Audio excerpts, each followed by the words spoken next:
Hello बच्चों, कैसे हैं आप लोग। तो बेटा आज नया चैप्टर स्टार्ट हो रहा है जिसका नाम क्या है, फोर्स एंड टॉर्क। देखो, अगर मैं बात करूं फोर्स एंड टॉर्क क्या होता है, तो उससे पहले अगर हम जान लेते हैं पहले फोर्स क्या होता है ना। इसके बारे में बात करेंगे, हम फोर्स के बारे में बात करेंगे कि भैया फोर्स क्या है, और फोर्स के बाद हम किसके बारे में पढ़ेंगे, टॉर्क के बारे में पढ़ेंगे। तो एक बार बताना मुझे कि फोर्स का मतलब क्या होता है। जैसे अगर मुझे किसी भी ऑब्जेक्ट पे क्या करना हो, उसके डायरेक्शन को चेंज करना हो भैया, उसके दिशा को चेंज करना हो, या उसे मोशन के फॉर्म में लाना हो। फॉर एग्जांपल अगर मैं बात करूं कि इसके डायरेक्शन में चेंज करना हो, इसकी बात करें डायरेक्शन में चेंज करना हो, एंड इसके मोशन में चेंज करना हो, तो हम क्या करते हैं, फोर्स लगाते हैं।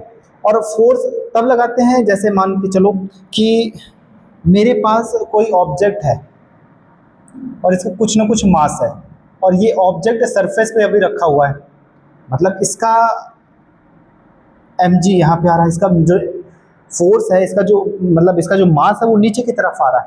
और ये ऑब्जेक्ट जब तक ऐसे ही रहेगा जब तक कि हम बाहर से इस पर क्या करें, फोर्स ना लगाएं।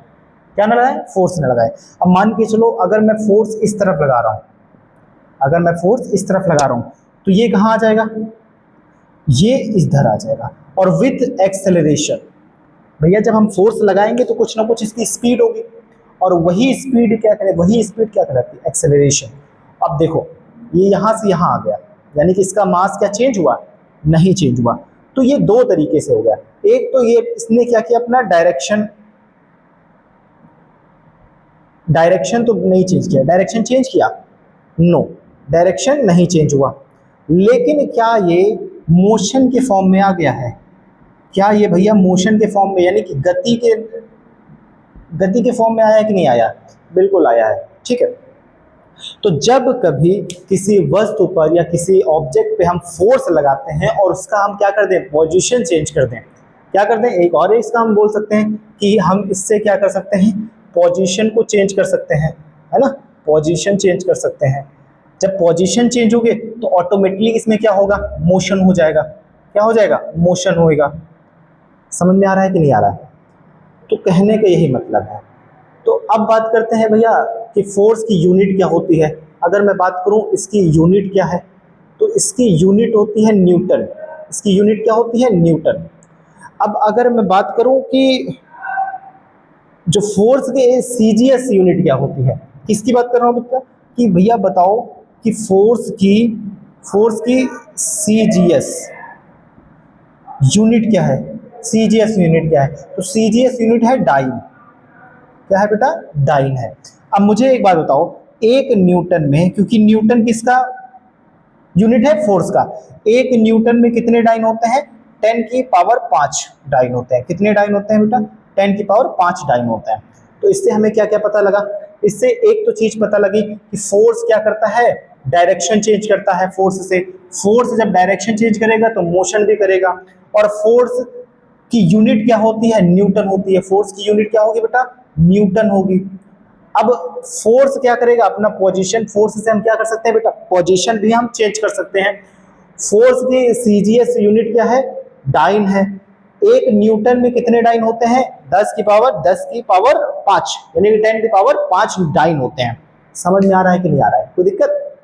अब बढ़ते हैं इसके type of motion, type of force कितने होते हैं, ठीक है, इसके बारे में डिस्कस कर लेते हैं। इतना तो समझ में आ गया ना। चलो ध्यान दो। अब अगर मैं बात करूं कि फोर्स कितने टाइप का होता है, तो फोर्स कह रहा है कि दो टाइप का होता है। एक होता है बैलेंस फोर्स, बैलेंस्ड फोर्स होता है, और एक होता है अनबैलेंस्ड, अनबैलेंस्ड। अब इसे बोलते हैं संतुलित,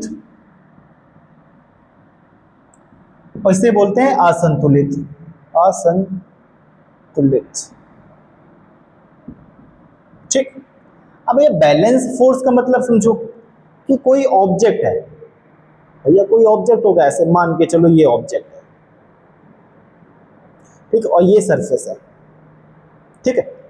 अब मैंने क्या किया कि मैं इसकी तरफ क्या कर रहा हूं, या मैं मान के चलता हूं इधर मैंने 10 न्यूटन का फोर्स लगाया, क्योंकि फोर्स की यूनिट क्या है, न्यूटन है। तो मैंने भैया इसमें फोर्स कितना लगाया, इसमें मैंने फोर्स कितना लगाया, 10 न्यूटन। और इस एक एक बंदा है जो ए है, उसने फोर्स लगाया 10 न्यूटन का, और इसका मास जो है वो है 100 केजी। कितना है, 100 केजी है। दूसरा वाला बंदा बी बैठा है, और बी भी कितने न्यूटन का लगा रहा है, बी भी कितने न्यूटन का लगा रहा है, 10 न्यूटन का फोर्स लगा रहा है। अब मुझे बताओ, क्या ये जो ऑब्जेक्ट है वो नीचे भी क्या करेगा, मास है इसका, या mg है, तो बताओ ये ऑब्जेक्ट क्या इधर जाना चाहेगा, क्या ये इधर जाना चाहेगा, ये स्टेबल रहेगा, ये क्या रहेगा, स्टेबल रहेगा बेटा, स्टेबल। क्यों रहेगा स्टेबल, मुझे एक बात बताना, क्योंकि भैया देखो दोनों तरफ से बराबर फोर्स लग रहा है। भाई उधर भी 10 न्यूटन का लग रहा है, इधर भी कितना न्यूटन लग रहा है, 10 न्यूटन का, और इधर भी कितना न्यूटन लग रहा है, 10 न्यूटन का। तो बताओ जब फोर्स बराबर होगा तो ऑब्जेक्ट क्या अपना पोजीशन चेंज करेगी, नहीं करेगी भैया, बिल्कुल नहीं करेगी। वो अपना चुपचाप खड़ी रहेगी, क्या कि हम ना हट गए, ये इधर भी खींच रहा है और उधर भी खींच रहा है, तो नहीं जा रहा है, समझ में आ रहा है कि नहीं आ रहा है। तो ये हो गया कौन सा फोर्स, ये कौन सा फोर्स हो गया, बैलेंस फोर्स। समझ में आ रहा है कि नहीं आ रहा है, बैलेंस फोर्स समझ में आ गया। अब बात करते हैं किसकी, अनबैलेंस की, किसकी बात कर लेते हैं, अनबैलेंस की। चलो देखो अनबैलेंस में नाम से ही पता लग रहा है असंतुलित, यानी कि अनस्टेबल। इसे हम और किस नाम से जानते हैं, अनस्टेबल के जानते हैं नाम से, कि भैया ये क्या करेगा, मेरे पास फिर से कोई ऑब्जेक्ट आया, और ऑब्जेक्ट छोड़ो यार, एक पर्सन आया, एक क्या आया, पर्सन आया, और इसका भाई साहब का वेट जो है ना वो 50 केजी है। कितना है, 50 केजी है। अब एक बंदा आया, एक व्यक्ति है जो कि एकदम मान के चलते हैं उसने कितना फोर्स लगाया है, 50 न्यूटन का। कितना लगाया है, 50 न्यूटन का फोर्स। कितना लगाया बेटा, 50 न्यूटन का लगाया है। अब दूसरा बंदा आया, और ये थोड़ा सा क्या था, मोटा था, ये पतला है, ये मोटा है, और इसने कहा नहीं यार हम 60 न्यूटन का फोर्स लगाएंगे। कितना लगाया इसने, 60 न्यूटन का। अब बताओ ये जो बंदा 50 किलो वाला है, ये जो बंदा 50 किलो वाला है, वो इधर जाना चाहेगा कि इधर जाना चाहेगा, बताओ मुझे बताना। ऑब्वियसली सी बात है यार कि ये कितना है, मोटल्ला है, और ये कितना फोर्स लगाया सर, 60 न्यूटन, और ये कितना है, 50 न्यूटन। भैया 50 से 60 ज़्यादा है, ये कहाँ चलाएगा, आ जाएगा, समझ लो। और यही क्या होता है, अनबैलेंस होता है। क्या फोर्स होता है, अनबैलेंस। मतलब जिसकी पावर ज़्यादा, मैं ये बोल सकता हूँ कि जिसकी पावर ज़्यादा होती है वो क्या करता है, अनस्टेबल हो जाता है, compare to less power of force. समझ में आ रहा है कि नहीं आ रहा है, कोई दिक्कत। तो फोर्स हम समझ गए, फोर्स की यूनिट क्या होती है, न्यूटन होती है। फोर्स की सीजीएस यूनिट क्या होती है, डाइन होती है। एक न्यूटन में कितना डाइन होता है, 10 की पावर 5 डाइन होता है। अब फोर्स कितने टाइप का होता है, 2 टाइप का होता है। एक होता है बैलेंस और एक होता है अनबैलेंस। बैलेंस में दोनों तरफ क्या होते हैं, फोर्स बराबर लगते हैं, और अनबैलेंस में एक तरफ कम फोर्स होगा और एक तरफ ज्यादा फोर्स होगा। समझ गए कि नहीं समझ गए। अब जो बात करेंगे ना वो होता है कि भैया जो फोर्स है वो थ्योरी किसने, अब एक नाम सुना होगा आपने, क्या नाम सुना होगा, बताओ बेटा। न्यूटन साहब थे ना भाई। फोर्स की यूनिट क्या है, फोर्स की यूनिट क्या है, न्यूटन। फोर्स की यूनिट न्यूटन। तो भाई न्यूटन साहब ने 3 लॉ दिए। कितने दिए, 3 इन्होंने लॉ दिए। लॉ कितने दिए बेटा, 3 दिए। और इन्होंने जो अपने लॉ ऑफ मोशन है, यानी कि अगर मैं बात करूं law of motion, law of motion बेटा ये किस बुक में लिखा है, इन्होंने जो लॉ ऑफ मोशन दिया है किस बुक में लिखा है? तो इनकी एक बुक थी जिसका नाम था प्रिंसिया। क्या था बेटा? प्रिंसिया। और प्रिंसिया, इन्होंने प्रिंसिया में किसके बारे में बात की है? लॉ ऑफ मोशन के बारे में बात की है। किसके बारे में बात की है बेटा? लॉ ऑफ मोशन के बारे में बात की है। अच्छा, इन्होंने जब लॉ ऑफ मोशन के बारे में बात की तो इन्होंने अपना जो बुक थी, ये जो बुक थी इसका पब्लिकेशन कब हुआ? पब्लिकेशन कब हुआ? बता सकते हो पब्लिकेशन कब हुआ?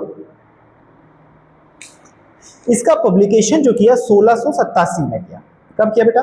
1687 में इसका पब्लिकेशन किया। बताओ, क्वेश्चन पूछेगा कि बताओ न्यूटन साहब ने जो लॉ ऑफ मोशन है वो किस बुक में लिखा है? तो प्रिंसिया नाम की बुक है। और पब्लिकेशन कब हुई है? 1687 में हुआ है। तो इन्होंने 3 नियम दिए और 3 नियम में आज हम पढ़ेंगे लॉ ऑफ मोशन का फर्स्ट लॉ। ठीक है, मोशन का फर्स्ट लॉ पढ़ेंगे। ठीक है, ध्यान दो। पहला लॉ आता है लॉ ऑफ मोशन फर्स्ट। इन्होंने कहा कि भैया अगर कोई ऑब्जेक्ट या कोई वस्तु या कोई पर्सन, कोई ऑब्जेक्ट अगर मोशन कर रहा है, क्या कर रहा है बेटा?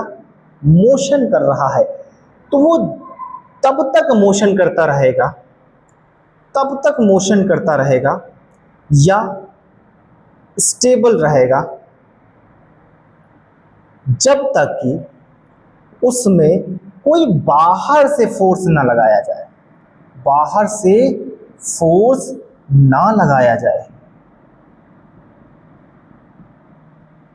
समझ में आ रहा है कि नहीं आ रहा है? इन्होंने कहा कि कोई ऑब्जेक्ट है अगर मोशन कर रहा है तो वो मोशन करता ही रहेगा, या कोई ऑब्जेक्ट है अगर वो रेस्ट के पोजीशन पे है, कैसा है बेटा? रेस्ट के पोजीशन पे है, तो वो रेस्ट के ही पोजीशन पे रहेगा जब तक कि बाहर से फोर्स ना लगाया जाए। उन्होंने ये कहा। ठीक है, न्यूटन साहब ने ये कह दिया पहले नियम में। अब बात करते हैं, न्यूटन ने इसे एक नाम दिया इनर्शिया। क्या नाम दिया बेटा? इनर्शिया दिया। और इसे हिंदी में बोलते हैं जड़त्व का नियम। जड़त्व का नियम। समझ में आ रहा है कि नहीं आ रहा? नियम। अब भैया लॉ ऑफ इनर्शिया जो था वो 2 टाइप का था। लॉ ऑफ इनर्शिया कितने टाइप का था? 2 टाइप का था। एक है बेटा रेस्ट के पोजीशन पे, इधर समझो, इसको पहले रफ कर देना। देखो, जो इन्होंने लॉ ऑफ मोशन दिया ना बेटा, इनर्शिया, इनर्शिया वो 2 कंडीशन में दिया। एक दिया रेस्ट के पोजीशन पे और एक दिया मोशन के पोजीशन पे। ठीक है, देखो रेस्ट का मतलब क्या है कि अगर कोई ऑब्जेक्ट चुपचाप आराम से एक जगह पे खड़ा हुआ है या एक जगह पे रखा हुआ है तो वो ऑटोमेटिकली रखा ही रहेगा जब तक कि उसमें बाहर से फोर्स न लगाया जाए। प्लस एक कंडीशन और आई कि अगर मैं कहूं कि मेरे पास क्या है बेटा, एक ग्लास है और इस ग्लास पे क्या रखा है? एक कार्ड रखा हुआ है। क्या रखा है बेटा? कार्ड रखा हुआ है। अब इस कार्ड पे क्या है? एक सिक्का है। अब मैं इस कार्ड को हटाऊंगा, ऐसे फोर्स लगा के खींचा मैंने क्या लगाया? फोर्स। और ये कार्ड जाएगा, बट इस कॉइन जो होता है, ये कॉइन जो है वो इसके नीचे चला जाएगा। ये कह रहा है। समझ में आ रहा है कि नहीं आ रहा है? अगर हम किसी ऑब्जेक्ट पे फोर्स लगाते हैं और दूसरे ऑब्जेक्ट पे अगर फोर्स नहीं लगाते हैं, मान के चलो मैंने फोर्स किस पे लगाया? इस कार्ड पे लगाया। ये क्या है? एक कार्ड है। ठीक है, मैंने इस पे फोर्स लगाया है, मैंने सिक्के कॉइन पे नहीं लगाया है। तो कॉइन कहाँ है? स्टेबल है, तो स्टेबल ये नीचे खटस गिर जाएगा। और यही क्या कहता है? Inertia of rest. क्या है? Inertia of rest. और मोशन वाला तो पता ही चल रहा है कि अगर कोई ऑब्जेक्ट